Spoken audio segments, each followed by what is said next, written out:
Fala pessoal, sejam bem-vindos, começando mais um vídeo com muitas informações importantes. Mas antes, eu peço para que você se inscreva no canal, deixe o seu like e compartilhe o vídeo com o máximo de pessoas. Giro na tela e notícias a seguir.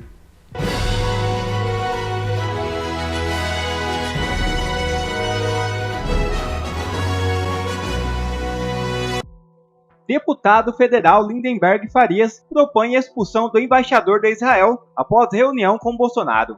A guerra foi adiada à repatriação do grupo de 34 brasileiros que aguarda para deixar Gaza.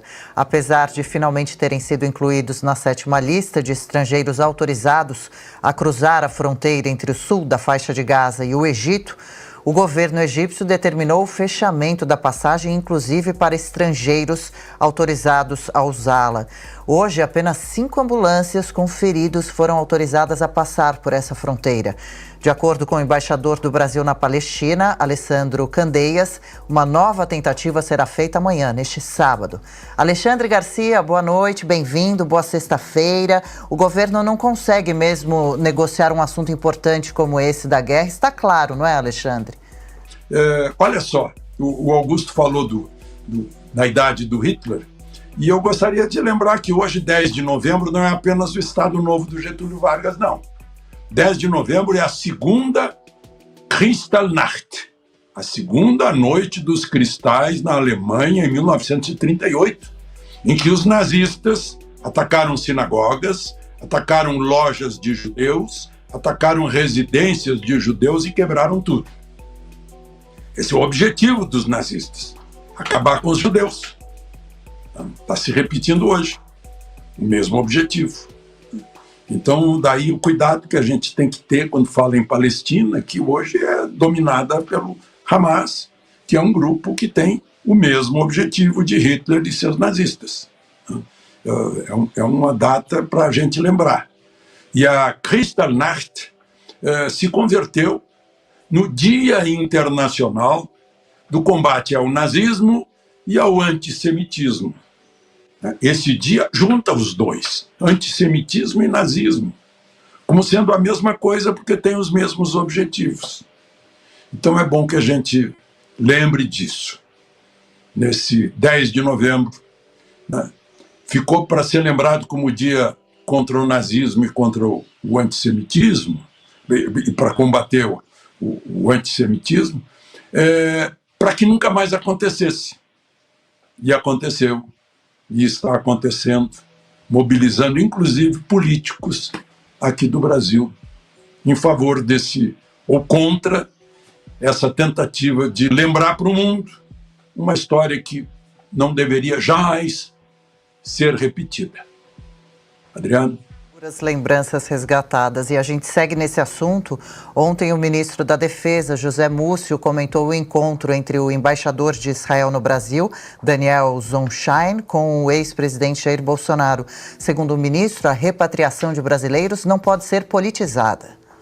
A preocupação primeira é salvar vidas, compreende?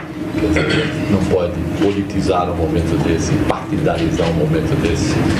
Se todos estiverem se procurando para que todos se somem para salvar vidas, isso é uma coisa que pode interessar. Mas se estiver fazendo política com a vida dos outros, eu acho que não é interessante.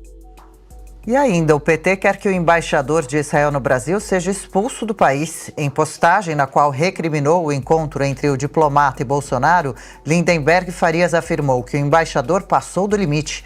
Já a presidente do PT, Gleisi Hoffmann, atacou o embaixador israelense.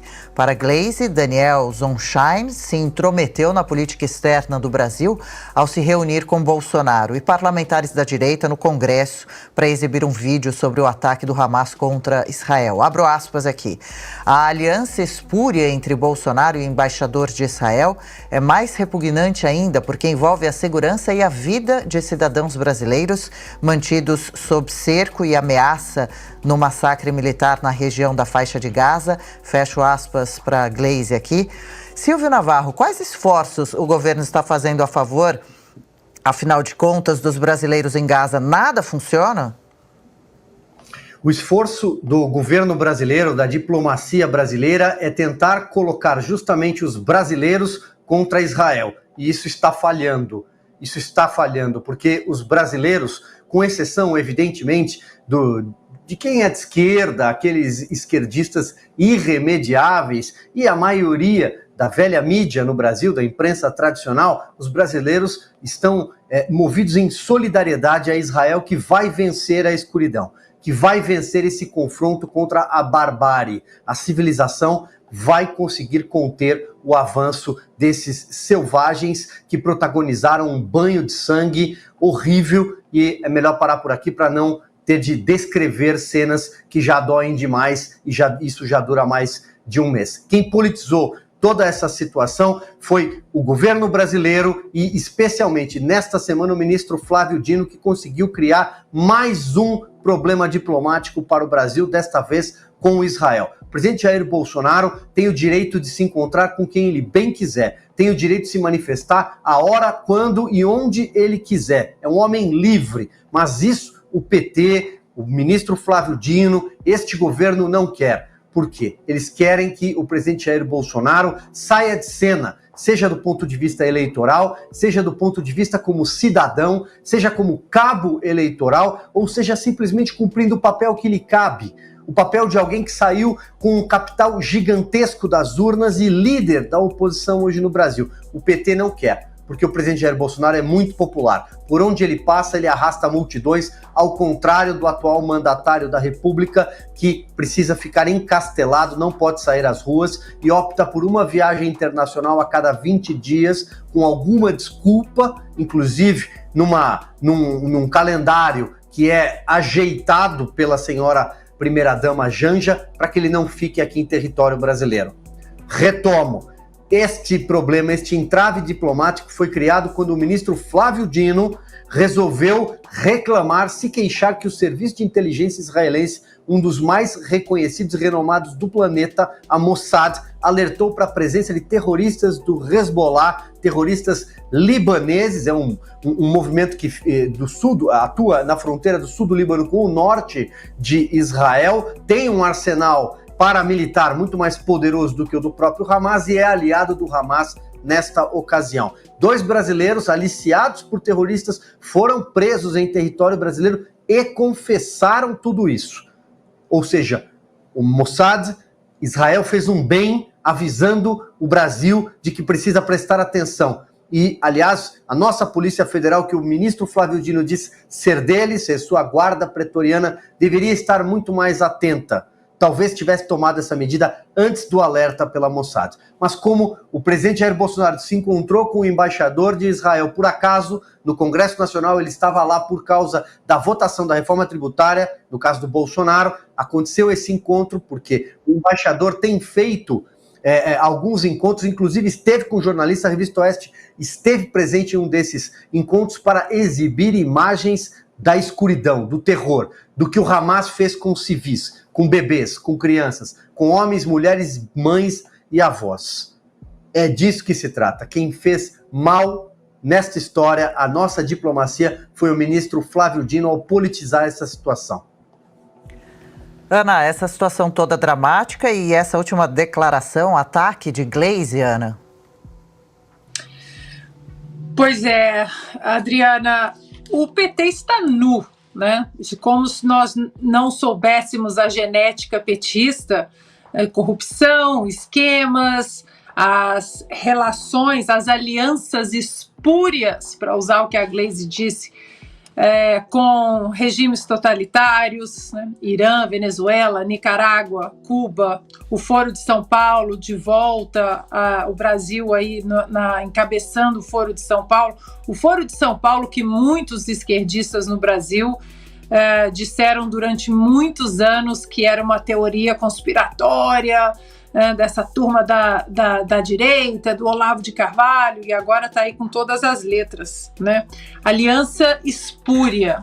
É inacreditável como o presidente Bolsonaro ainda incomoda essa gente que tem alianças espúrias com esses regimes totalitários, né? Já tornaram o presidente Bolsonaro inelegível, já tentam de outras maneiras para que ele fique confinado num cercadinho e seja amordaçado, que não fale, que seja censurado, porque é disso que o PT gosta, de censura, de mordaça, de controle da mídia, né? O Ministério da Verdade está em curso. Flávio Dino vive, né? Adora o microfone. Quando pega o microfone, ele comete sempre o famoso sincericídio, né? Ele exala essa verve autoritária que é da genética do PT e de seus asseclas, né? Então, Adriana, eles estão nus, a verdade é essa. Desde o dia 7 de outubro, o antissemitismo e o ódio dos petistas, o ódio aos judeus, né, dos petistas, está por toda parte. Não tem absolutamente filtro nenhum mais, seja no discurso, nas relações, nos apoios a manifestações pró-Hamas, né, como tivemos. Gostaria até de mencionar mais uma vez a Arquidiocese de São Paulo, que ainda não se pronunciou em relação ao padre Lancelotti numa manifestação pró-Hamas em São Paulo, numa manifestação que abertamente promovia a morte de judeus. Era uma manifestação pró-Hamas. Não tinha nada, nem sequer Palestina era o principal ponto da manifestação. Manifestação pró-Hamas. E havia um padre católico nessa manifestação. A Arquidiocese de São Paulo precisa se pronunciar. E é isso, Paula. O PT cobra a expulsão do embaixador de Israel porque o presidente Bolsonaro continua com um capital político que eles tanto desejam ter e não têm. Não adianta, podem fazer o que quiser com o presidente Bolsonaro, mesmo que ele não concorra a absolutamente mais nada, o capital político do presidente Bolsonaro está muito bem estabelecido. E para isso, mesmo que ele não concorra a nada, não se eleja a mais nenhum cargo político, eles vão tentar calar o presidente Bolsonaro de qualquer jeito. Assim como eles vão tentar calar as redes sociais, jornalistas, porque é a genética petista. Piotr, o PT não aceitaria a ajuda do Bolsonaro nem para salvar vidas? Esse é o ponto, né, Adri? Vamos lá. Aula básica de diplomacia pragmática. Capítulo 1. Está em qualquer livro de diplomacia ou em qualquer artigo escrito por diplomatas experientes, não só aqui no Brasil, como no mundo. Numa situação de crise como essa, a pergunta que se faz é: quem é o nome do Brasil mais próximo de Israel, que é um país democrático com o qual você pode conversar, seja no âmbito das relações internacionais, dentro da ONU ou via Itamaraty, que a gente pode acessar para tentar libertar, trazer de volta, recuperar os 34 brasileiros. Quem é o nome que conversa hoje no Brasil com o governo de Israel? Bom, é um ex-chefe de Estado brasileiro, um ex-presidente da República, por acaso Jair Bolsonaro. Neste momento, qual deveria ser a grandiosidade do governo? Qual deveria ser, digamos, a urbanidade até? Ou, no mínimo, neste caso, muito mais do que isso, a obrigação do atual governo. Busca todos os meios possíveis, e neste caso eu estou falando de convocar um ex-presidente que teve relações muito próximas com o governo de Israel, relações amistosas, de interesse comercial, de interesse cultural, de irmanamento entre nações. E, neste caso, especificamente, pedir ao presidente, que ele já tomou essa iniciativa por si próprio, mas pedir a ele que participasse desses esforços. A questão aqui, como disse o José Múcio, o ministro José Múcio, não é de politizar. A politização vai ficar aqui interna. Nós estamos preocupados com como é que eu trago de volta os 34 brasileiros que não conseguem sair da faixa de Gaza. Estão na cidade de Rafah, ali na fronteira com o Egito. É essa a pergunta que precisa de resposta. Não é qualquer outra discussão. E daí o governo perde uma oportunidade. Quem politiza a questão, nesse caso especificamente, é o governo. Porque quem tem que fazer essa ação objetiva para trazer os brasileiros é o governo brasileiro. Quem tem essa função, quem tem esse dever, é o governo brasileiro. E, claro, o governo brasileiro tem que buscar ajuda, seja onde for, neste caso. E, neste caso, nós estamos falando de recorrer a um ex-presidente da República que, sim, durante os seus 4 anos de mandato, teve relações extremamente amistosas com o Estado de Israel. Porque o Estado de Israel, naquele meio todo, é a única nação democrática. Aliás, com assento nas Nações Unidas. Com uma gigantesca comunidade judaico-israelense aqui no Brasil. Então, neste caso, a pergunta, de novo, que depende do governo para responder é: por que o governo não está buscando ajuda em quem pode? Obviamente que pode ser que não dê certo, mas enfim, neste caso nós estamos vivendo um momento de crise. 34 brasileiros, podemos dizer, estão praticamente abandonados, porque muita gente já saiu e os brasileiros não. Daí o governo abre mão de uma ajuda que poderia ser útil, e a gente vai descobrir só depois se será ou não útil, mas enfim, por que abrir mão disso? Por uma quizumba, um melindre político? O que interessa de melindre político para 34 brasileiros que vivem sob a espada do Hamas? Que vivem num regime totalitário, violento, controlado por um grupo terrorista como o Hamas? Bom, mas o governo tem lá uma simpatia pelo Hamas, teve uma dificuldade gigantesca, o próprio presidente da República, em condenar o Hamas, apesar de todas as atrocidades. O maior negacionismo de imagem que eu já vi na minha vida aos 32 anos de jornalismo. Nunca vi alguém negar tantas imagens como foi neste caso da invasão do solo israelense por ativistas terroristas do grupo Hamas. Sobre esse outro assunto, da questão da cooperação internacional, o terrorismo é uma ameaça no mundo inteiro. Se nós tínhamos o Mossad, e o Mossad é ao lado da CIA, faço menção novamente, são provavelmente as duas maiores e mais importantes agências contra terrorismo no mundo, auxiliou o Brasil, e o governo israelense fez questão de dizer isso, caberia ao ministro Flávio Dino agradecer e ponto, publicamente sim. Se ele acha que isso deveria ter sido feito de uma outra forma, não faça publicamente. Isso também é uma questão diplomática. Trate isso internamente, agradeça, porque esse tipo de novo, melindre político só reforça o outro lado, e o outro lado é o terrorismo. Não é justamente a busca pela paz e a legalidade. Outra notícia na tela. Ao STF, Lula nega intenção em grave acusação feita a Bolsonaro. É isso mesmo. O presidente Luiz Inácio Lula da Silva disse para o Supremo Tribunal Federal, nesta quinta-feira, que não tinha intenção de caluniar nem de ofender a reputação ou dignidade ou decoro de Jair Bolsonaro, ao afirmar que o ex-presidente flexibilizou a posse de armas de fogo para agradar ao crime organizado. O presidente, por meio da Advocacia Geral da União, responde a um pedido feito por Bolsonaro para o petista explicar declarações feitas durante a conversa com o presidente no dia 25 de junho. O ex-presidente pode usar a resposta como prova para propor uma ação criminal pelos crimes de injúria, calúnia e difamação. Ministério Público Federal abre inquérito contra diretor da PRF por suposta promoção de Lula. É isso mesmo. O Ministério Público Federal abriu um inquérito contra o diretor da PRF, Antônio Fernando Souza Oliveira, por supostamente usar do seu cargo para promover a imagem pessoal e enaltecer os atos do presidente Luiz Inácio Lula da Silva. A abertura do inquérito civil consta em portaria assinada pelo procurador Paulo José Rocha Júnior. A portaria foi publicada no Diário do Ministério Público Federal nesta sexta-feira.